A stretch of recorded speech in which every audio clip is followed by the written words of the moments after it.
Buenos días, buenas tardes, buenas noches. Ahora vamos a hacer algunas reseñas, probablemente haciendo honor a nuestro concepto unitario, algunas reseñas inconclusas de lecturas que nos hayan estado llamando la atención particularmente en el último tiempo, ¿no? Yo sabía que tú tienes alguna lectura interesante que nos quieres compartir, Mariano. Ya que vamos a empezar con una lectura inconclusa de una obra que es muy difícil de concluir, dicho sea de paso, ¿no? Así se dice. De hecho, yo me he enfrentado a ella cual desafío, precisamente porque todas las personas que conozco que se han enfrentado a El arcoíris de gravedad de Thomas Pynchon no la han conseguido acabar. Yo soy uno de ellos. Con lo cual, ese era el atrevimiento, ¿no? De intentar pelearme con esta obra magna. Voy por la página 400, lo que ya sería una obra concluida en muchas otras obras. Esto tiene pinta de estar recién empezando, ¿no? No da la sensación de que haya avanzado, ¿no?, en términos de trama, pero bueno, también es una cuestión propia de Thomas Pynchon. Claro. Es una obra magna de en torno a 1100 y pico páginas, sí. Tremendamente obscena. Tremendamente obscena. Tremendamente obscena, ¿no? Hasta el punto de que el Pulitzer no quiso darle el premio precisamente por todas esas escenas de obscenidad. Seguramente la gente conocerá, y vosotros también, la película Trainspotting. Hay una escena famosísima de esta película de Trainspotting donde el personaje que hace Ewan McGregor se sumerge en un inodoro en busca de unos supositorios de opio, si no me equivoco, algo así. Esa escena, al parecer, hay una escena exactamente descrita, muy parecida de aquí, de la arcoíris de gravedad, para que se hagan una idea de este punto obsceno. Y también el léxico es muy importante en Thomas Pynchon, ¿no? Ese léxico también, ¿no? Con mucha sobrecarga de términos médicos, ¿no? También siempre bordeando, digámoslo así, la parte impúdica, ¿no? Y hay, por ejemplo, palabrejas, ¿no?, del tipo de smegma, que dentro del público masculino reconoceremos lo que es el smegma, aunque no utilicemos esta palabra. El smegma son los restos del líquido preseminal que se quedan en el prepucio, ¿no? Esa cosa que se solidifica, ¿no? Y reitera muchas veces el uso de la palabra. La utiliza en un contexto curioso, ¿no? Él habla de smegma burocrático, ¿no? Para hacer cuenta, ¿no?, de todos estos papeles, porque la historia se sitúa, ¿no?, en la etapa final de la Segunda Guerra Mundial, en Londres, cuando están cayendo las bombas V2, y en medio de una organización, bueno, en medio de subdivisiones, hay eternas subdivisiones, hay muchísimos personajes. Para que se hagan una idea, yo en el propio señalador voy apuntando nombres de personajes. Tengo apuntados 23, pero me sobran unos cuantos. Los 23 importantes. Son los 23 que yo considero importantes. He pifiado con alguno que yo le he apuntado, pero ya después no ha vuelto a salir más. Pero eso uno nunca lo sabe, ¿no? Uno empieza a leer. Eso suele ocurrir con Pynchon, ¿no? Eso suele ocurrir con Pynchon. Te parece un personaje que aparece, que va a tomar todo el foco y el hilo central de la trama, y no, resulta que es un episódico. Exactamente. Y no va a volver. O puede volver muy gratuitamente cuando ya no tiene importancia, bueno, cuando ya no debiese tener importancia, ¿no? Y después está, que lo hemos hablado, el recurrente episódico, ¿no?, que es como, por ejemplo, Pig Bodine, que aparece en varias de sus novelas, ¿no? Me parece incluso sus cuentos, ¿no? Bueno, nacen los cuentos de Un lento aprendizaje. Entonces, ¿qué nos puedes decir en general de qué te está pareciendo? Hay una historia, ¿no? Hay una historia central dentro del contexto de lo que acabas de anunciar, y esa historia central es sumamente sórdida, otra vez, no quiero insistir, ¿no? Pero la historia principal es que el personaje vehicular de la novela, de todos estos veintitantos, hay uno que sale más recurrentemente, que es Tyrone Slothrop, y él ha sido condicionado, ¿no?, con un aislante que se utiliza en las bombas V2. Entonces la cuestión es que cada vez que cae una de estas bombas en Londres, Tyrone tiene una erección. Ajá. Y bueno, esta premisa hilarante da pie para muchas cosas. La novela es farragosa en algunos momentos, ¿no? Uno realmente se pierde, tiene que volver para atrás. Cuando estamos hablando de 1100 páginas, es molesto tener que volver atrás y avanzar lento, ¿no? Pero bueno, es un poco la propuesta y el desafío de este autor, ¿no? Claro. Y bueno, recomendable, ¿no?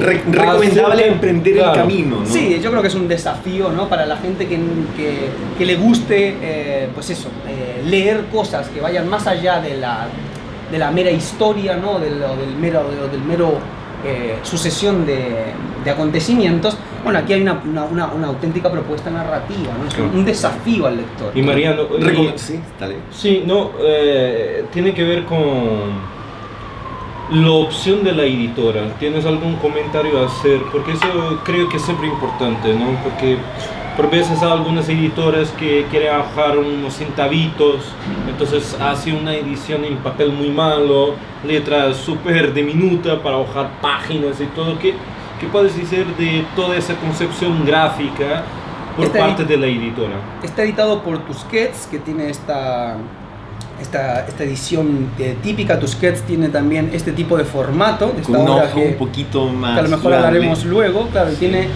en este tipo de ediciones que son más de bolsillo, son más flexibles y también más accesibles, ¿no? Es más o menos un precio alrededor de 15 euros. Sí, esta obra pues cuesta, que tiene aquí el precio ya figurado, 17,95 €. Al menos eso, sí.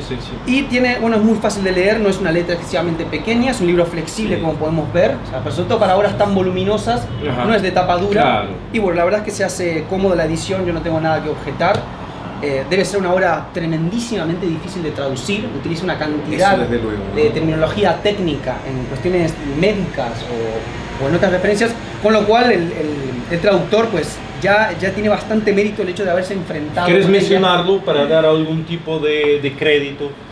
Es siempre importante porque muchas de las veces se olvida del trabajo del traductor y merece ese destaque, ¿no? Sobre todo siguen, ¿no? En este tipo de obras, ¿no? El traductor es Antoni Pigrau, que no sé la cantidad de horas que se tiene que haber pasado, ¿no? Para enfrentarse a esto, no solo literariamente, sino el hecho de traspasarlo al español. Claro. Hay quien podría creer que en ese trasvase, como suele pasar con la traducción, más en una obra tan compleja como esta, uno se pierde cierto punto pinchoniano que vuelve locos a los norteamericanos, ¿no? Hay una serie de referencias culturales que igual para el hispanohablante o para... pues puede que se lleguen a perder, ¿no? No obstante, insisto, el desafío es atrevido. Mariano, dime. Aún continuar porque tenemos público para todos los gustos, ¿no? Y amantes de todos los campos de la literatura. ¿Quieres hablar un poquito acerca del autor, hacer una breve contextualización? Porque hay gente que puede que aún no tenga entrado dentro del universo de este que fue uno de los alumnos de Nabokov, ¿no? Exactamente, Miguel, muy oportuno, ¿no? Entrar con la figura de Tomás Pynchon, que me imagino que muchos escritores envidiarían esa posición que él ha adquirido, que es la de el escritor ausente, ¿no? Realmente de él no se conoce absolutamente, bueno, se conocen muy pocas cosas. Hay solo una única fotografía que circula en la red, que creo que es de un álbum militar, creo. Cuando de la Marina, creo, ¿no? De la Marina, muy joven, se han hecho... Estilo alfalfa, sí. Y se han hecho efectos curiosos de Photoshop con esa misma foto, intentando hipotetizar y pesquisar cómo se vería hoy. Exactamente. Que es viejo, ¿no? ¿Cuál sería su aspecto? Se sabe también que hubo una cadena de televisión en Estados Unidos que consiguió filmarlo. A eso a él le molestó mucho. Pensamos en una persona que está muy preocupada, ¿no? Por mantenerse completamente al margen de todas estas cuestiones, e intercambió por una entrevista, creo, ¿no? Exactamente, por una entrevista, el hecho de que no se publicaran esas imágenes. Última cuestión a decir al respecto, como tú bien señalabas, fue alumno de Nabokov no lo recordaba en absoluto, y con esta obra que ganó el National Book Award, mandó un comediante a recibir el premio, ¿no? La gran cuestión que la gente se está colocando en este momento es: ¿tendrá votado en Trump? Si habrá votado a Trump. Es una pregunta legítima, a mí claro parecer, que sí, ¿no? O sea, de lo que se sabe de él, ¿sería un demócrata o sería un republicano? No, ninguno. Yo diría que ninguno de los dos. Veo tantas referencias no americanas que me hacen pensar que sea un desencantado del sistema democrático de los Estados Unidos. Pero como acabamos de decir, es una persona que vive al margen, ¿no? Claro. Y que ni siquiera le podemos preguntar, ¿no? Con lo cual es ociosa mi opinión y bueno, dejémoslo. Bueno, no, muy interesante. Recordemos directamente, Tomás Pynchon aparece con una novela que ya es formidable, que escribe a los 29 años, ¿no? Que es V, ¿no? O V corta, diríamos, en Sudamérica. O V corta, y luego aparece tiene una segunda, que ya es una novela impresionante en el tejido de muchos hilos argumentales entrecruzados. Luego tiene una novela más contenida, ¿no? Que es La subasta del lote 49, que ya es una, podríamos decir, entre comillas, que es una obra más contenida que se remite y que se limita a seguir y pesquisar un solo hilo, ¿no? Entre comillas, ¿no? Porque entre medio una de las grandes capacidades de Pynchon es la digresión genial. Claro. La historia menor que aparece, que centrifuga todo y que luego se desvanece para que siga lo anterior. Por ende tiene mucho sentido lo que nos decía Mariano, que hay que poner mucha atención. Y aún estábamos hablando durante esta semana, ¿no? Si aún no, para las personas que aún no han verificado el episodio anterior, que es dedicado en el fondo a ritmo narrativo, ¿no? Recomendamos que lo puedan visionar, y hablábamos de este autor, ¿no? Sí. Para decir que era uno de los grandes autores aún vivos y que reúne un consenso, ¿no? Que reúne un cierto consenso, porque tampoco tantos amigos como detractores. Podríamos decir que es un minoritario clásico. Un minoritario clásico. Y un joven, como tú bromeabas en ese episodio, ¿no? Claro, podríamos decir, bueno, eso es un joven permanente. Además, Pynchon tiene claro el desafío, ¿no? Bueno, lo que seguía diciendo es que en 1974, con esta obra que acaba de reseñar Mariano, podríamos decir que explota definitivamente la celebridad de Pynchon y ya es empezado a ser considerado como un desafío. Luego ha tenido obras de todo tenor, obras más accesibles, entre comillas, ¿no? Como Vinland, como Inherent Vice. Y no ha renunciado a la idea de escribir la gran obra. Alguien que ha escrito El arcoíris de la gravedad podría haberse quedado tranquilo, pero luego ha escrito obras que, bueno, básicamente Mason y Dixon y A Contraluz son consideradas también obras maestras o aspirantes a ello. En volumen llegan ambas, superan las 1000 páginas. Superan las 1000, aunque puede que Mason y Dixon tengan un poco menos en la edición en español. 900, pero los ronda, exactamente. Es curioso, esto lo habíamos señalado también una vez, hablando personalmente, de cómo su primera obra, V, ya uno puede entrever ciertos elementos que ya se van a encontrar después en obras como El arcoíris, y uno podría decir como su primera obra de que peca de pretencioso, ¿no? Y que no ha hecho un correcto ejercicio de contención. Que es ilegítimo, porque después con el paso del tiempo se va a desatar aún más. Exactamente, y se le va precisamente a felicitar por ese aspecto. Pero es cierto que V puede ser una especie de fracaso, pongámoslo así, muy entrecomillado. Con La subasta del lote 49 hace un ejercicio de contención y digamos que gana el beneplácito editorial, y cuando obtiene ese beneplácito ya empieza. Vuelve a salirse con la suya. Vuelve la ibris y la desmesura, ¿no? Exactamente. En su obra. Muy recomendado entonces. Muy recomendado, es un desafío. Hay que tener en cuenta lo primero que se dijo, ¿no? La mayoría de la gente que yo he conocido no ha acabado la obra, ¿no? Con lo cual, es esa no cantes victoria todavía, ¿eh? Yo todavía no la he acabado, ¿no? Es una lectura inconclusa, nunca. Eso es. Pero sí, yo lo recomendaría, ¿no? Al menos para Esteban, ¿qué tienes? ¿Qué tengo? ¿Qué tienes? ¿Qué tengo? Bueno, lo que he estado leyendo últimamente, estoy en el entusiasmo febril por la lectura de Roberto Calasso, ¿no? En este caso tenemos aquí a La ruina de Castro, un libro de Roberto Calasso. Vamos a contextualizar un poco. Roberto Calasso es un escritor italiano, y fundamentalmente Roberto Calasso hace aquello que se considera que no es aconsejable: es editor y escritor, ¿no? Yo recuerdo en algún momento haber leído entrevistas a escritores donde parte de lo que ellos consideran aconsejable de su rubro es que el editor no tenga pretensiones de escribir tan bien, ¿no? Roberto Calasso no lo hace. Él es editor del prestigioso sello editorial italiano Adelphi, ¿no? Y es un escritor fundamentalmente.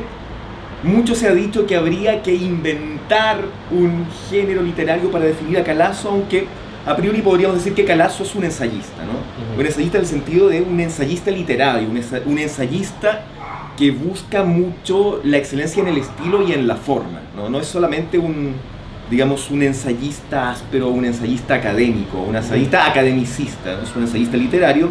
En esta obra, La ruina de Castres, que hace Roberto Calasso, le sigue un poco la pista inicialmente a Talleyrand, que es básicamente uno de los personajes fundamentales de la historia francesa de la época de los cambios, ¿no? Talleyrand, ¿quién fue Talleyrand? Nació como un noble en los últimos días del Ancien Régime de Francia, ¿no?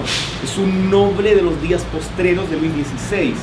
Ahora bien, ¿qué ocurre con él? Como noble, es despojado de su primogenitura por sus padres, por lo cual él se refugia en ser parte del clero. Como parte del clero, ¿no? Emerge como uno de los actores principales de la época de la convocatoria a los Estados Generales en Francia, inmediatamente previos a la Revolución en 1789. O sea, es alguien que pasa por todos los estados, ¿no? Pasa por el heredero nobiliario a ser un cura. De cura deviene en revolucionario, es parte fundamental de la Revolución Francesa. Se convierte en un ministro importante para el directorio. Luego es un ministro importante de Napoleón durante el consulado, sigue con Napoleón durante el imperio, luego pasa a ser ministro en la época de la restauración de la monarquía y finalmente, ya en sus últimos días de vida, en 1830 pasa a convertirse también en hombre de confianza de la nueva monarquía, digamos esta monarquía reformista surgida de Luis Felipe de Orleans, surgida a partir del conato revolucionario de 1830. O sea, en definitiva, Talleyrand es un personaje que tiene puestos de responsabilidad clave en toda aquella vorágine de cambio histórico, ¿no? Entonces, ¿qué hace? Calasso toma a Talleyrand como personaje central para hablar un poco del concepto de los cambios revolucionarios en el concepto del poder en la historia y cómo ello se vincula a un concepto ritual fundamental en las sociedades tradicionales, que es el sacrificio, ¿no? Entonces él nos empieza a decir, en la época que empiezan a hacer con la Ilustración, el sacrificio deja de estar limitado al ámbito de lo explícitamente ritual, ¿no? El sacrificio siempre había estado vinculado a lo religioso, a lo ritual y al sacerdocio.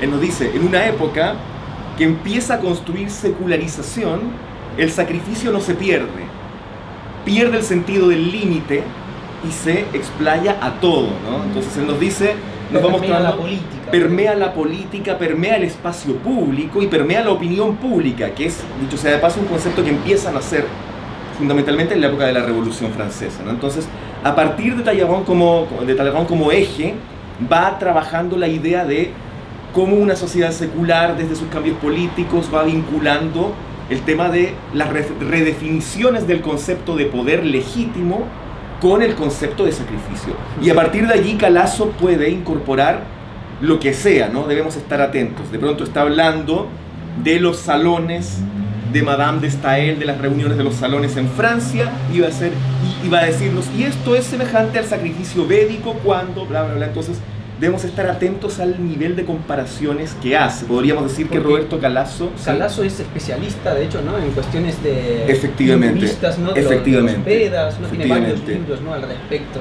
Calasso es alguien que aprendió sánscrito de manera autodidacta, eso ya nos dice algo de...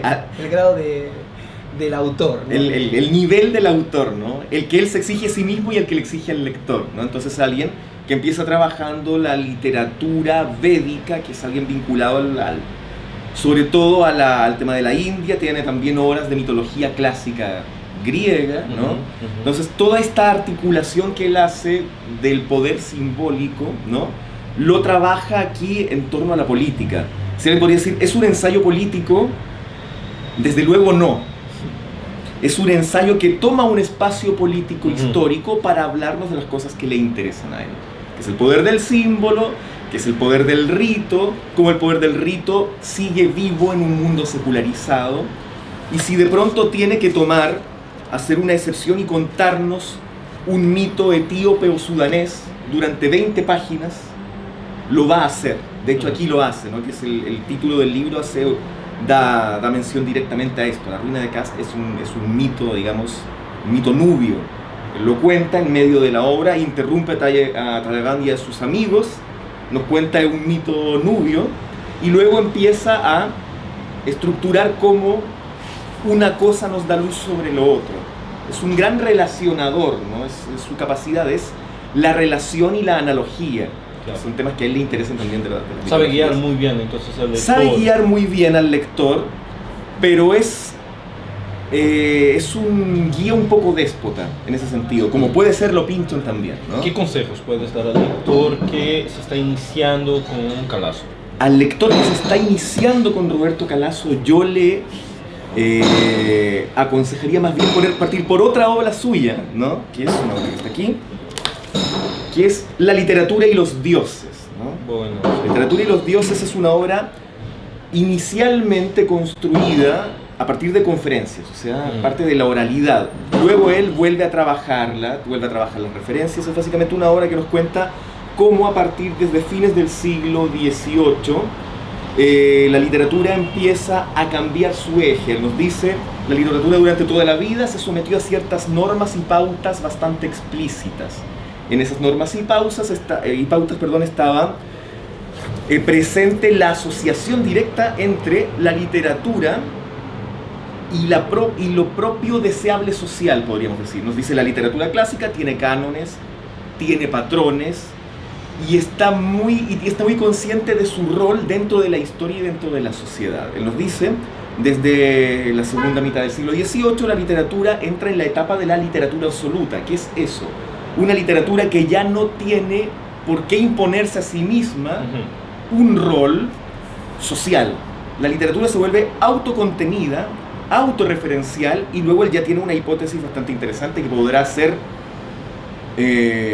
aceptada o no, pero él nos dice, una vez más, en la época de la secularización, cuando ya no hay dioses exteriores a los cuales referirse y cuando la sociedad se ha sacralizado a sí misma, como dice Durkheim, la literatura es el espacio de lo divino.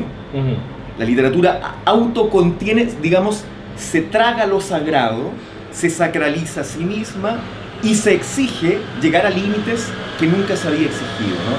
Ese es básicamente el tenor de este otro ensayo, más accesible porque no tiene tantas referencias externas y las que tiene las expone, ¿no? Okay. Por ejemplo, va a citar a Lautréamont y nos va a explicar qué de Lautréamont le interesa, ¿no? En La ruina de Cats, de pronto, en cambio, hace una cita al Rig Veda y no nos va a explicar el contexto. Esto es como esto. De hecho, podríamos...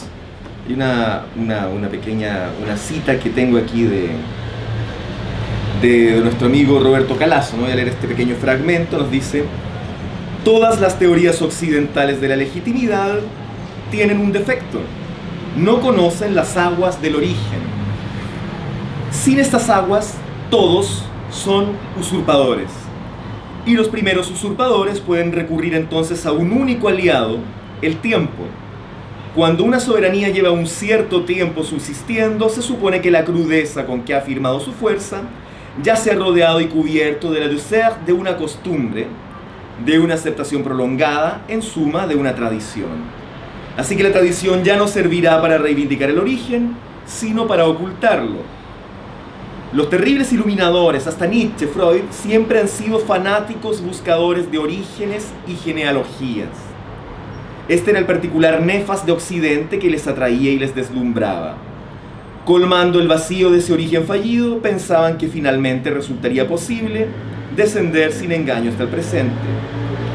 Descubrieron entonces el origen como engaño, eligiendo con este gesto el engaño en que ellos querían caer, que hasta el final les atormentaría. Roberto Calasso. Recomendable. Sí, te coloco la misma cuestión, ¿no? ¿Quieres hablar un poquito de la editora? Bueno. Saber si es un exclusivo de esa editora, se puede encontrar por otra editora. Sí, y claro, sí, no sé si tienes referencia de los precios también para... Sí, Roberto Calasso, fundamentalmente la parte mayor de su obra está traducida y publicada en español por la editorial Anagrama, ¿no? Okay. Anagrama tiene, recordemos, Hay una decisión curiosa también, porque pese a que Calasso es, como he dicho, básicamente un ensayista, o un ensayista con muy buen estilo, pero un ensayista, mucha parte de su obra, Anagrama la ha publicado en su colección de narrativa. Que es como con decía, la portada amarilla, ¿no? la portada amarilla medio beige, esa que tiene Anagrama, ¿no? Luego recordemos que llega un momento en que Anagrama vuelve a publicar todo lo que hace en esta colección de compactos, que son más baratos sustancialmente, ¿no? que los originales, pero por ejemplo este libro me costó 7,90. Bastante accesible. La librería del Círculo de Bellas Artes, y los libros mayores de Calasso pueden estar 15, 20. 15, 18, 20, ¿no? Entonces eso sí se puede considerar. Hay otras obras de Calasso que están editadas en español por Sexto Piso, ¿no? También algunas obras pequeñas como La locura que viene de las ninfas, y hay una gran parte de su obra que no ha sido derechamente publicada en español tampoco. Y la editora, para conseguir bajar el precio, tuvo que abdicar de algún tipo de lujos.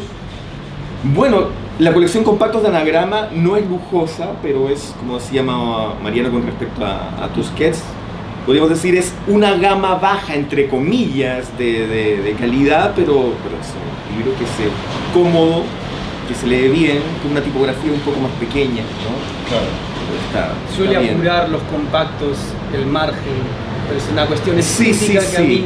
Claro. No, ¿Qué quieres y mostrar este está para bastante bien. comprender un Sí. poquito? Sí, lo vamos a poner aquí, claro. Lo que Hay nos veces, señala Mariano. hay veces sí que incluso es un poco más, que ajusta demasiado a los márgenes. Que ajusta pero es demasiado una- los márgenes es un para criterio ganar. estético.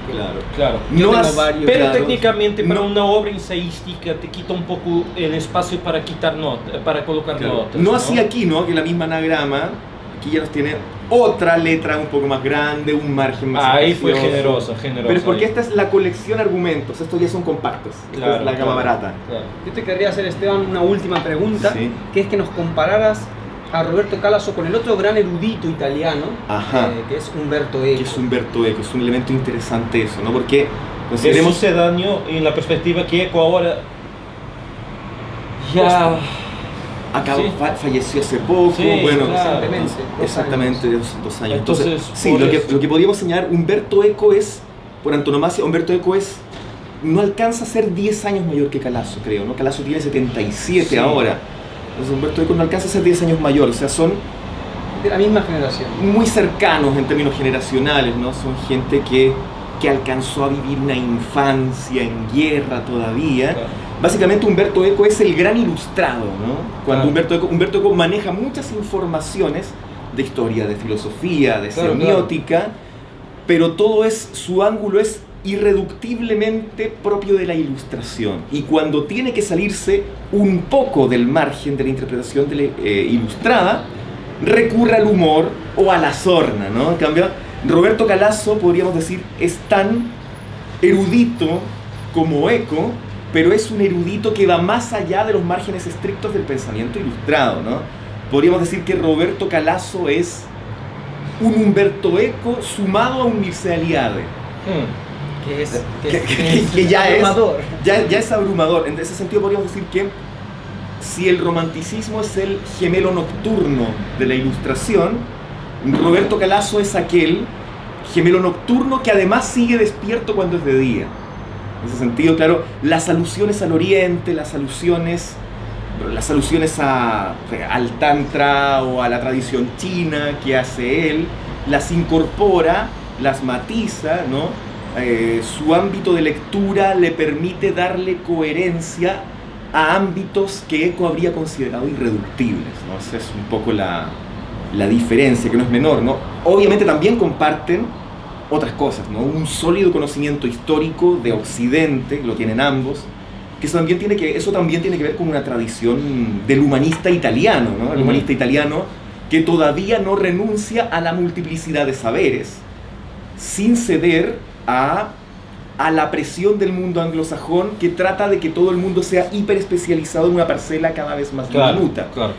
A eso tanto Eco como Calasso se parecen en ello, ¿no? Ambos son humanistas que no renuncian a la interdisciplinariedad, o más bien a la multiplicidad del saber erudito. La diferencia está más bien en lo que acabo de señalar. Así es que en síntesis, Roberto Calasso recomendado también. Muy bien. Vamos a pasar ahora, ¿qué estás leyendo o qué acabas de leer, Miguel? Ni una cosa ni otra, o sea, no soy así una persona de gran edad. Aún no he llegado ni siquiera a la mitad de los años de vida de Pynchon. Pero cuando era joven he leído un libro. Ajá. Porque en Portugal, como creo que en la mayor parte de los países de la Unión Europea, hay una política de educación letrada, ¿no? De alguna forma cautivar a los jóvenes a leer, ¿no? Entonces han seleccionado determinadas obras para ser parte del Plano Nacional de Lectura, ¿no? La obra que aquí tengo se trata de los mayas y es algo interesante porque es probablemente una de las historias más sórdidas que uno siguiendo la podría. línea, ¿no? Sí. Esto porque no, estoy en una posición ingrata porque no quiero revelar al lector lo que es el gran clímax, ¿no? Ajá. La descubierta que el lector va a hacer al leer la obra. Entonces, vamos a evaluar esta obra desde otra perspectiva. Estamos hablando De una obra del siglo XIX, Sí.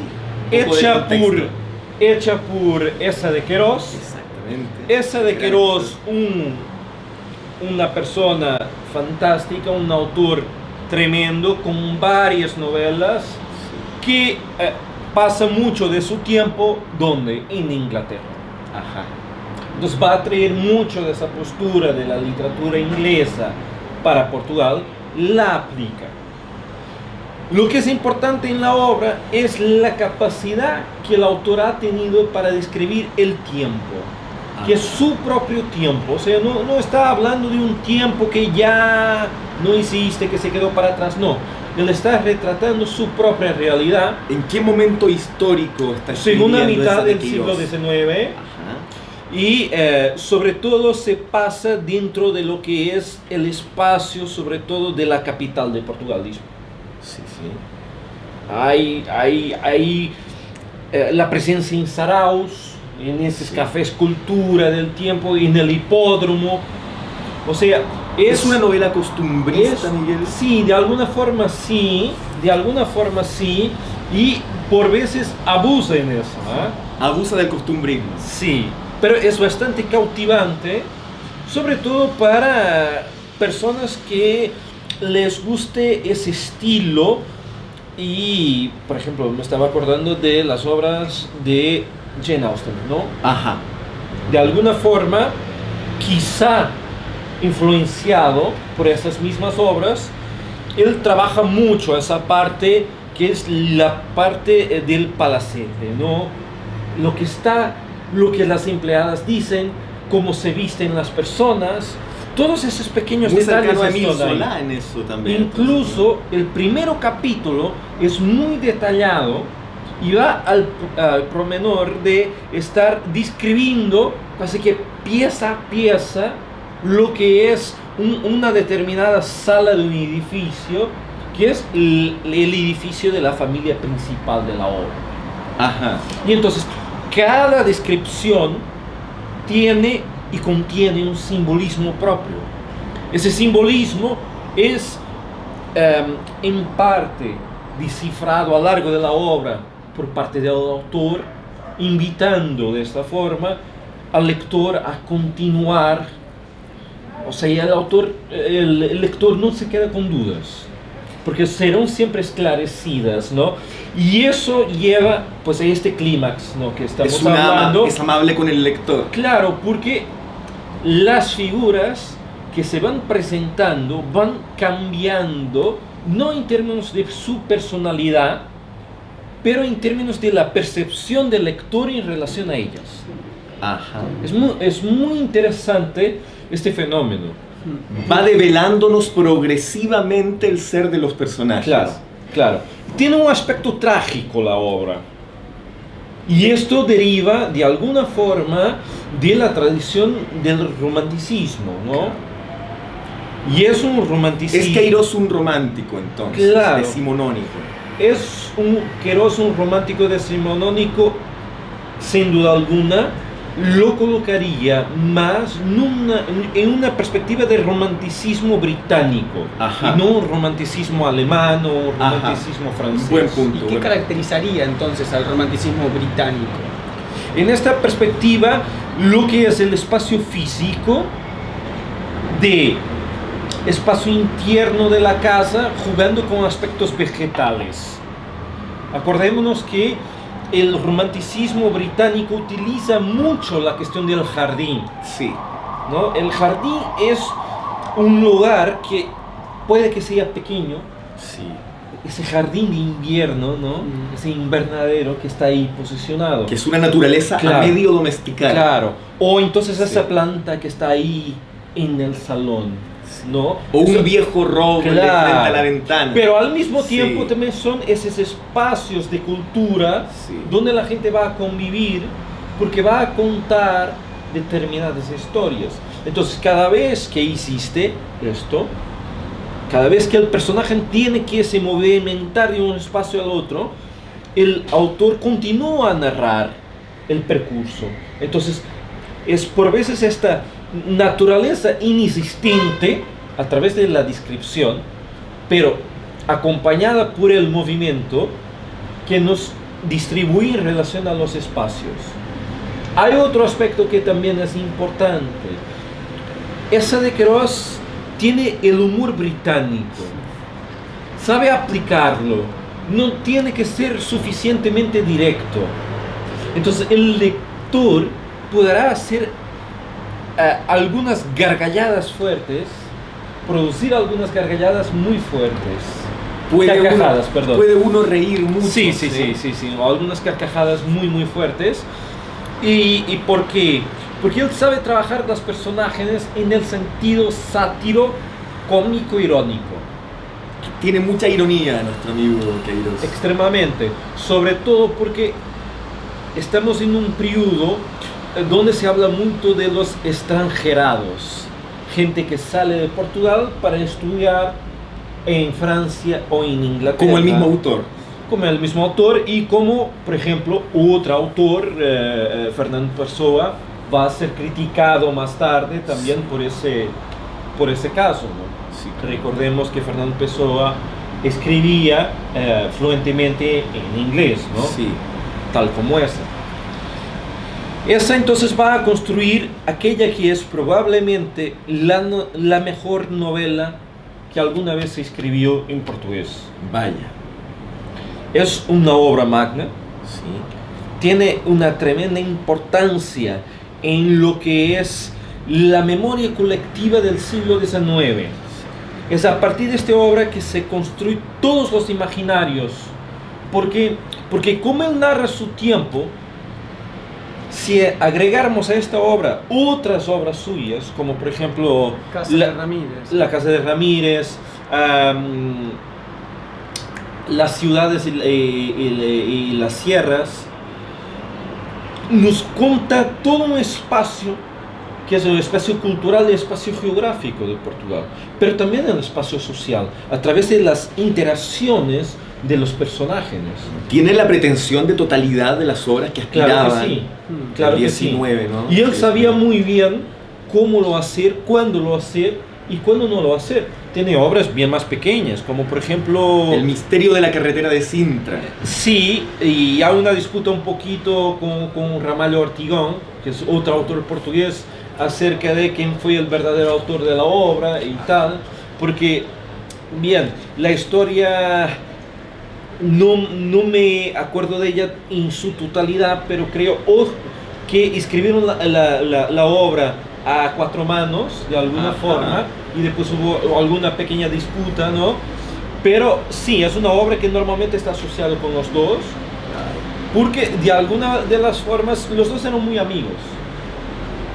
Eran muy amigos y eso por veces tenía. En la obra existe una figura, una personaje, que es una autobiografía de esa. Ajá, Un bueno. trasunto. Un decimos. trasunto del Sí, autor. sí. Está camuflado, ¿no? Y es necesario un poquito de conocimiento de historia de literatura portuguesa para conseguir sacar todos los aspectos, ¿no? De una forma informal sí se consigue descubrir cuál de las personajes es. Y atención, no estoy diciendo la personaje porque no lo sepas, solamente porque hay que tener mucho cuidado de lo que se revela, ¿no? De esta obra, ¿no? Hay sorpresas en la trama, ¿no? Qué sorpresas, ¿no? Qué sorpresas, ¿no? Sorpresas que son totalmente trágicas. Ah, muy bien. Cuéntanos, Miguel, ahora un poquitito del argumento, sin romper ese clímax final que ya nos has adelantado. Que no El se le argumento puede- es una familia que guarda un secreto. Secreto ese que va a permanecer durante algún tiempo de forma controlada. ¿Por qué? Porque quien tiene acceso a ese secreto es un número reducido. Y de alguna forma, delante de la situación, quien sabe del secreto tiene que confesarlo. Y al confesar abre las puertas del infierno, que es el infierno terrenal, Ah, muy bien. ¿no? Y a partir de ahí va a cambiar para siempre el destino de dos figuras que son las personajes principales de la obra. Eso es lo que yo puedo decir. Ahora, existen varios enredos en paralelo, que sobre todo están asociados con figuras de poder. O sea, y ahí tiene que ver con la crítica social que él quiere hacer como extranjerado, como alguien que está desde afuera mirando la realidad portuguesa. Entonces, siente que creando pequeños enredos, sobre todo de disputa de favores, hace con que se pueda criticar eso, que el portugués puede en estos tiempos ser bastante corrupto, se quiere tener acceso a alguna cosa, o puede mostrar una cara que no es la cara correcta, dependiendo se va a ganar o no alguna cosa, pero también demuestra lo que en ese tiempo se vivía en Portugal de las apariencias, que muchas de las veces eran meramente apariencias, como se va a ver en otros espacios geográficos europeos y latinoamericanos y norteamericanos en el siglo XIX, ¿verdad? Porque es por ventura el siglo de la apariencia, ¿no? Me pueden preguntar en relación a la edición. Pues bien, esta edición, aquí tenemos una pequeña foto de Lessa, ¿no? Aquí está alguien muy, muy elegante. Y esta edición es edición RBA. No sé si el mundo latino... Tengo entendido que sí hay ¿Existe? una edición más o menos reciente. Cuando digo más o menos reciente, hace 2 o 3 años. Claro, yo no de sé los si... mayas. Sí. Sé que hay varias ediciones de bolsillo. Sí, Sí. las hay, ¿no?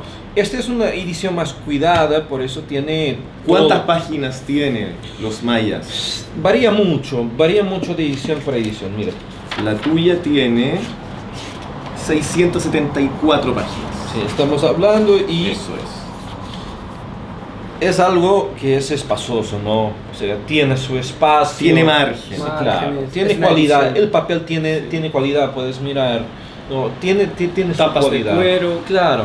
Y son unas obras completas, por lo que puedo ver, ¿no? Que Sí, está sí, en sí, este, sí, en sí, este sí. tomo uno. Y atención, Ya está su obra mayor. esto estamos hablando de esas colecciones que aquí en España, donde estamos grabando en este momento el episodio, tenemos ediciones como las ediciones Planeta, ¿no? Que muchas de las veces sacan este tipo de obras completas, Sí. ¿no? La antigua, yo creo que RBA tiene que haber adquirido Aguilar, porque yo recuerdo, lo que pasa es que Aguilar solía editar en columnas, Ajá. pero la encuadernación es muy similar.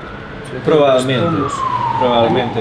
Y lo también que- hace obras completas. Claro. Sí. Perdón. y esto fue accesible a 7 euros solamente. Ah, muy buen precio. Claro, si compramos en otro formato, probablemente nos va a costar un poquito más caro. Recordemos que ellos consiguen bajar el precio, Sí. ¿no? Por ser obras completas, porque uno tiene que pagar toda la colección, entonces eso disminuye el precio, ¿no? Pero normalmente el libro estaría entre los 10 y los 20 euros. Precio. Es una margen Que vale la pena para una obra vale mayor. la pena. Y sobre todo, pues como yo recomiendo siempre, si pueden, el portugués no es muy distinto del español, intenten, porque van a ganar con eso, ¿no? Si no pueden, pues que lean en español. Quiero solamente revelar una anécdota con esto. Muy ¿no? bien. Yo me dedico al estudio de la civilización maya, ¿no? Como sabéis. Y imagínate... Aclaremos que el título Los Mayas de esa de Queiroz no tiene relación alguna Claro. con la civilización No, maya. no, ninguna. Eso es. Y bien, en Portugal pues tampoco existe una tradición no de... está muy presente. No, La la tradición civilización de- maya no existe. No como- desvela a la gente que va por la calle. No, para van nada. pensando en la Y entonces civilización maya. por varias veces entro. Ahora ya no, porque he aprendido mi lección desde muy joven, ¿no? Pero cuando era más joven entraba, preguntaba, mire, ¿acaso no tiene ningún libro dedicado Libro a de los mayas. Y te Y ofrecían. ahí de pronto me decían, no, joven, tenemos ahí todo un estante, te voy a llevar hasta allá. Mis ojos siempre brillaban, ¿no? Yo siempre me creía con esa esperanza, ¿no? Y siempre que llegaba yo decía, no es esto. ¿Y qué Y te la gente mostraban? decía. Y entonces hay una segunda parte, no, que me mostraba esto, me mostraba unos estudios literarios acerca de la obra. Ah, Porque hay varios estudios que son hechos acerca de la obra.